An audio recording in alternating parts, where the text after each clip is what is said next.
บายดีทุกคนมื้อนี้มาเจอกับกี้อีกแล้วเนาะมื้อนี้กี้อยู่ที่ห้างเอเฮาโปรเจกต์เซิร์งว่ามื้อนี้จะมีนัดเจอกับหมู่ๆอยู่ในห้องเลยเนาะเพื่อจะเฮ็ดบทพรีเซนต์เอาเป็นว่าเขาไปเจอกับหมู่ๆกันเลย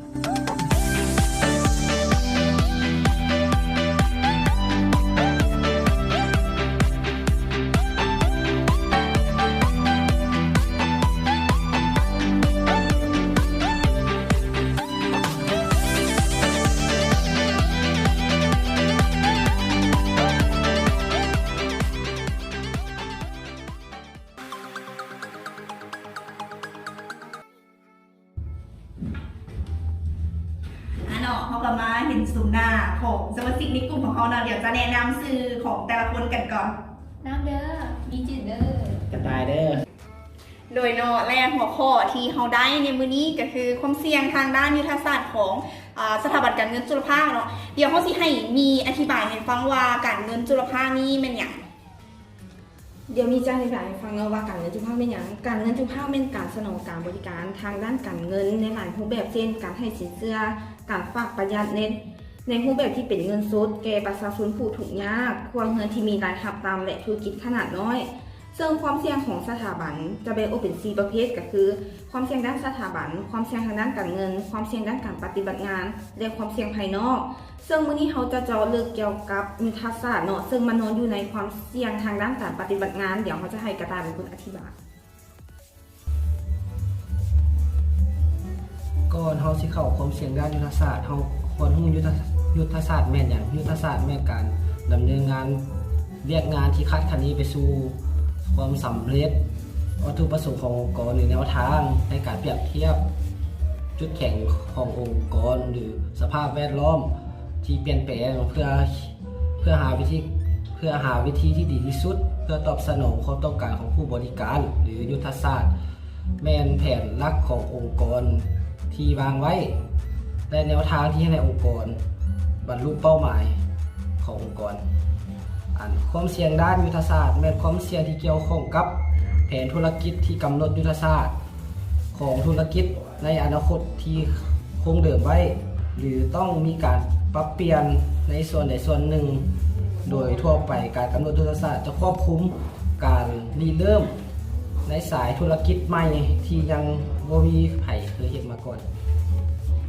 หลังจากที่กระต่ายได้ว่าเกี่ยวกับความเสี่ยงยุทธศาสตร์เป็นอย่างแล้วต่อมาเฮาเบิ่งประเภทของความเสี่ยงยุทธศาสตร์มี2ประเภทคือ1ความเสี่ยงด้านการจัดตั้งปฏิบัติและตัวที่2แม่นความเสี่ยงด้านชื่อเสียงตัวที่1แม่นความเสี่ยงด้านการจัดตั้งปฏิบัติแม่นความเสี่ยงที่จะเกิดความเสียหายอันเนื่องจากการขาดการดูแลเบิ่งแยงและการควบคุมที่ดีของสถาบันขบวนการจัดตั้งปฏิบัติของบุคคลภายในระบบการเฮ็ดเวียกหรือเหตุการณ์ภายนอกและส่งผลต่อรายได้ของกองทุนสถาบันหรือว่าอีกอย่างหนึ่งว่าความเสี่ยงด้านการจัดตั้งปฏิบัติแม้นความเสี่ยงด้านเป็นเครื่องมือของการตัดสินใจอย่างเป็นระบบที่จะระบุความเสี่ยงด้านการดำเนินงานและการกำหนดด้านการที่จำเป็นและเหมาะสมกับสถานการณ์ของความเสี่ยงนั้นหลังจากนั้นเฮามาเบิ่งความเสี่ยงด้านการจัดตั้งปฏิบัติแม่นมี4ประเภทคือตัวที่1แม่นความเสี่ยงด้านการบุคลากรความเสี่ยงด้านขั้นตอนการปฏิบัติงานและต่อมาแม่นความเสี่ยงด้านเทคโนโลยีและเหตุการณ์ภายนอกตัวที่1แม่นความเสี่ยงที่เกิดจากบุคลากรเนาะแม่นประสิทธิภาพของพนักงานการขาดความรู้ความชำนาญในการที่เฮ็ดเวียกอย่างผิดชอบนั้นการขาดความสามารถในการเฮ็ดเวียกเป็นทีมและต่อมาแม่นการขาดการเฮ็ดเวียกแบบมืออาชีพและต่อมาแม่นการขาดความสามารถในการวิเคราะห์และพิจารณาในการตัดสินใจการทุจริตหรือการเฮ็ดผิดกฎหมายแม่นการใช้หน้าที่ตามแนวของตนเพื่อผลประโยชน์ส่วนตัวต่อมาแม่นการบริหารบุคลากรและการจัดการบุคลากรการบริหารบุคลากรบ่เหมาะสมแม่นพนักงานหลายหรือน้อยเกินไปการมอบหมายเรียกบ่เหมาะสมกับพนักงานการขาดความการอบรมให้พนักงานที่มีความเชี่ยวชาญหรือเพิ่มขีดความสามารถในการปฏิบัติการขาดเครื่องมือในการสร้างแรงจูงใจให้แก่พนักงานที่มีความรู้ให้อยู่กับองค์กรการประเมินผลงานบ่เหมาะสมและค่าตอบแทนบ่ยุติธรรมหลังจากนี้เฮามาเบิ่งมีเว้าเกี่ยวกับขั้นตอนการปฏิบัติงานและเทคโนโลยีเป็นอย่างมาฟังกันเลยต่อมาเขาจะมาว่าความเสี่ยงที่เกิดจากขบวนการหรือขั้นตอนการปฏิบัติงานมีดังนี้การขาดมาตรฐานคู่มือแนวทางและรายละเอียดในการปฏิบัติงานความบกพร่องในการบริหารและการจัดการแบบบูรณาการ ความผิดพลาดในการพัฒนาสูตรการคำนวณต่างๆเช่นการกำหนดน้ำหนักของผลเรือนยุทธโครงการแผนงานต่างๆขององค์กรในการก้าวไปสู่วิสัยทัศน์ในกรณีที่สถาบันประเมินมูลค่าลักทรัพย์ทรัพย์สินหนี้สินหรือมูลค่าประกันผิดพลาดการรายงานผลการต่างๆบ่ถูกต้องขาดการตรวจสอบข้อบกพร่องของวิธีการหรือขั้นตอนการปฏิบัติงานซึ่งเฮ็ดให้การปฏิบัติงานบ่มีประสิทธิภาพบางครั้งการสื่อสารอาจจะเฮ็ดให้เข้าใจบ่ตรงกันขาดการสื่อสารกับฝ่ายงานการร่วมมือกันระหว่างฝ่ายข้อมูลที่เผยแพร่ต่อภายนอกอาจจะบ่ถูกต้องบ่สอดคล้องกันต่อมาจะเล่าความเสี่ยงที่เกิดจากการนำใช้เทคโนโลยีการขาดระบบรักษาความปลอดภัยของระบบข้อมูลความผิดพลาดที่เกิดจากความบ่สมบูรณ์แบบของระบบโปรแกรมคอมพิวเตอร์ที่ใช้อยู่ความบ่ถูกต้องบ่ทันสมัยของข้อมูลในการที่จะตอบสนองความต้องการให้ผู้ใช้งานไม่ว่าจะเป็นผู้บริหารพนักงานลูกค้าและบุคคลอื่นความขัดข้องด้านระบบการสื่อสารอินเทอร์เน็ตการขาดการควบคุมและตรวจสอบระบบอย่างสม่ำเสมอเดี๋ยวความเสี่ยงต่อไปให้กี้เป็นคนอธิบายโดยความเสี่ยงต่อไปแม่นความเสี่ยงที่เกิดจากเหตุการณ์ภายนอกก็คือเกิดจากความบ่แน่นอนของนโยบายของรัฐบาลและการหน่วยงานที่เกี่ยวข้องและการสูญเสียทรัพย์สินที่เกิดจากเหตุการณ์ที่บ่คาดคิดเสร็จอัคคีภัยอุทกภัยต่างๆเนาะและการขาดแผนห้องหับเหตุการณ์ฉุกเฉินต่างๆแล้วก็ความเสี่ยงต่อไปเป็นความเสี่ยงทางด้านชื่อเสียงเป็นความเสี่ยงที่จะเกิดผลกระทบในทางลบเนาะที่อาจจะมีผลต่อชื่อเสียงองค์กรและก็เนื่องมาจากแนวปฏิบัติทางของธุรกิจการควบคุมโดยภาครัฐรวมทั้งผลกระทบในทางอ้อมอันเกิดจากภาพลักษณ์ของผู้ถือหุ้นเนาะและก็ต่อไปเขาจะมีแขกรับเชิญพิเศษเนาะซึ่งเป็นเอื้อยหักของเขาซึ่งเพิ่นอยู่ในวงการสถาบันการเงินเนาะที่เพิ่นจะมาสรุปให้เราฟังว่าเป็นยังไง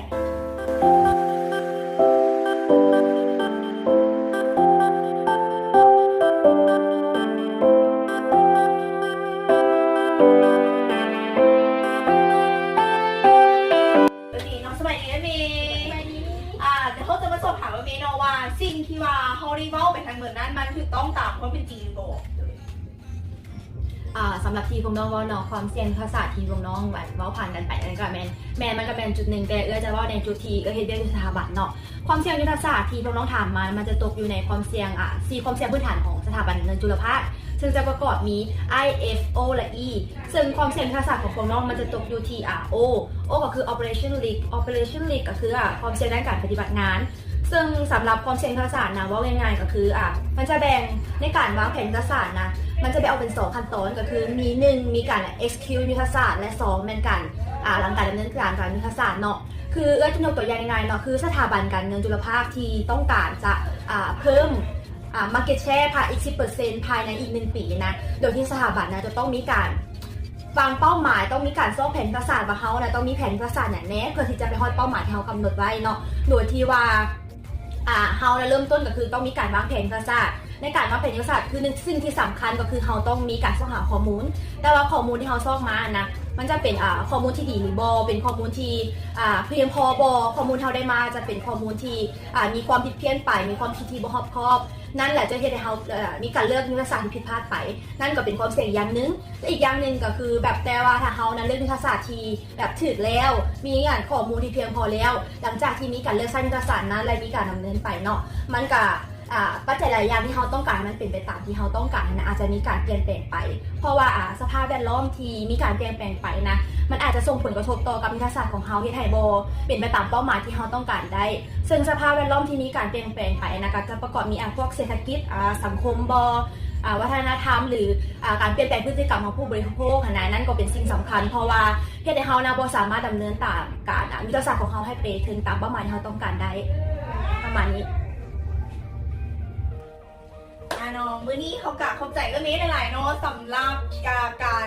ให้ความคิดเห็นเนาะเกี่ยวกับความเสี่ยงทางด้านยุทธศาสตร์ของสถาบันเนาะเข้าใจเลยนะก็จะลงไปแล้วเนาะสำหรับการพรีเซนต์เกี่ยวกับความเสี่ยงยุทธศาสตร์ของเราในมื้อนี้หวังว่าหมู่เพื่อนทุกคนจะมีความเข้าใจดีเกี่ยวกับความเสี่ยงทางยุทธศาสตร์และหวังว่าหมู่เพื่อนทุกคนและอาจารย์จะกดไลค์กดแชร์ให้คะแนนพวกเราหลายๆเนาะถ้าบ่ให้คะแนนเท่าไทยบ่ควรไปกินตับไปเลยบ๊ายบาย